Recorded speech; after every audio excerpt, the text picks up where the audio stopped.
ಇವತ್ತು ನಮ್ಮ ರೈತರು ನಾವೇ ಘೋಷಣೆ ಮಾಡ್ಕೊತಾ ಇದ್ದೀವಿ, ಭೂ ವಿರೋಧಿ ದಿನ ಅಂತ ನಮಗೆ ನಾವೇ ಘೋಷಣೆ ಮಾಡ್ಕೊಂಡು ಪ್ರತಿಯೊಬ್ಬ ಹೋರಾಟಗಾರರ ಮನೆ ಮೇಲೂ ಕೂಡ ಹಸಿರು ಬಾವುಟ ಹಾರಬೇಕು. ಪ್ರತಿಯೊಬ್ಬರು ಕೂಡ ಫೇಸ್ಬುಕ್ ವಾಟ್ಸಪ್ ಅಲ್ಲಿ ಅದನ್ನ ಬಿಡ್ಬೇಕು ಅಂತ ನಮ್ಮ ರೈತ ನಾಯಕಿ ಪ್ರೊಫೆಸರ್ ನಂಜನಸ್ವಾಮಿ ಅವ್ರ ಮಗಳು ಚುಕ್ಕಿ ಅವರು ಕರೆ ಕೊಟ್ಟಿದ್ರು. ಅದೇ ರೀತಿ ನಾವು ಕೂಡ ಮಾಡ್ತಾ ಇದೀವಿ. ಎಲ್ಲರೂ ಕೂಡ ರೈತ ಅಂದ್ರೆ ಒಬ್ಬನೇ ಅಲ್ವಾ, ರೈತ ಸುಭಿಕ್ಷವಾಗಿದ್ರೆ ದೇಶ ಸುಭಿಕ್ಷವಾಗಿರ್ತದೆ. ಆದ್ರೆ ಪ್ರತಿ ಸರ್ಕಾರಗಳು ಕೂಡ ರೈತನ ಹೀನಾಯವಾಗಿ ರೈತನ ನಿಂದನೆ ಮಾಡುತ್ತೆ. ಒಂದಲ್ಲ ಒಂದ್ ಸರ್ಕಾರ, ಯಾವ್ದು ಕಾಂಗ್ರೆಸ್ JDS BJP ನಾವ್ ಯಾವ್ದು ಹೊಗಳಂಗಿಲ್ಲ. ಪ್ರತಿ ಒಬ್ರು ಕೂಡ ರೈತನ ವಿರೋಧಿಸ್ಕೊಂಡೇ ಬಂದವ್ರೆ. ರೈತನ ನಿಂದೆಗಿರುವಂತ ದಿನನೇ ಇಲ್ಲ.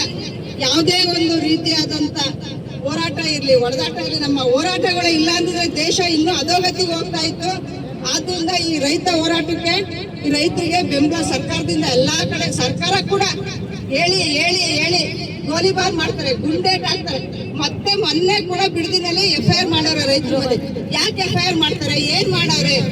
ಈಗ ನಾವು ಒಬ್ಬ ಮುಖ್ಯಮಂತ್ರಿ ಮನೆಗೋ DC ಮನೆಗೋ MLA ಮನೆಗೆ ಹೋಗ್ಬೇಕಾದ್ರೆ ಪರ್ಮಿಷನ್ ಅವ್ರ ಇಲ್ವಾ ಟೈಮಿಂಗ್ಸ್ ಕೇಳ್ಕೊಂಡು ಹೋಗ್ಬೇಕು. ಆದ್ರೆ ಅವ್ರುಗಳು ಮಾತ್ರ ಏಕಾಏಕಿ ರೈತರ ಜಮೀನಿಗೆ ನುಗ್ದಾಗ ಮಾಡ್ಬೇಕಾದ್ದೇನು ವರ್ಗ ಸೇವೆನೆ. ಇವತ್ತು ಪರ್ಕೆಲ್ ಹೊಡೆದಾರೆ ಬಿಡಿ ಹೆಣ್ಮಕ್ಳು, ನಾಳೆ ಒನಕೆ ಕಸ್ಬರ್ಕೆ ಬಾರ್ಕೋಲು ಇಷ್ಟು ತಗೊಂಡು ರೆಡಿ ಆಗಿ ನಿಂತವ್ರೆ. ಇಷ್ಟಕ್ಕೆ ಸುಮ್ಮನಾಗಿ ಇದನ್ನ ಕೈ ಬಿಟ್ರೆ, ಆ ಭೂ ಸ್ವಾಧೀನ ಕೈ ಬಿಟ್ರೆ ಸರ್ಕಾರಕ್ಕೂ ಒಳ್ಳೇದು. ಮುಂದಿನ ದಿನಗಳಲ್ಲಿ ಸರ್ಕಾರನೂ ಬೆಳವಣಿಗೆ ಆಗುತ್ತೆ. ಇಲ್ಲ ಅಂದ್ರೆ ಇಲ್ಲಿಗೆ ಅಂತ್ಯ. ರೈತ ಮನಸ್ಸು ಮಾಡಿದ್ರೆ ಯಾರನ್ನ ಬೇಕಾದ್ರೂ ಎತ್ತಾನೆ, ಯಾರನ್ನ ಬೇಕಾದ್ರೂ ತೊಳಿತಾನೆ. ರೈತನ ವಿರೋಧ ಕಟ್ಕೊಂಡು ನಡೆಸೋ ಸರ್ಕಾರಗಳು ಯಾವ ಉದ್ಧಾರ ಆಗಿಲ್ಲ. ಇದೇ ಹೋರಾಟಕ್ಕೆ ಹತ್ತಿಕ್ಕಂತ ಗುಂಡೂರಾವ್ ಸರ್ಕಾರ ಏನಾಯ್ತು, ಎಷ್ಟು ವರ್ಷ ನೆಲ ಕಚ್ಚಿತ್ತು. ಇತ್ತೀಚೆಗೆ ಸರ್ಕಾರ ಬಂದೈತೆ, ಕಾಂಗ್ರೆಸ್ ಸರ್ಕಾರ ಮಾನ ಮರ್ಯಾದೆ ಆಗಿ ಅವರು ಈ ಭೂ ಸ್ವಾಧೀನ ಕೈ ಬಿಟ್ರೆ ಮುಂದಿನ ದಿನಗಳಲ್ಲಿ ಸರ್ಕಾರಕ್ಕೆ ಬೆಲೆ ಇಲ್ವಾ? ಹೀನಾಯವಾದ ಸ್ಥಿತಿ ನೀವು ಅನುಭವಿಸ್ತೀರಾ.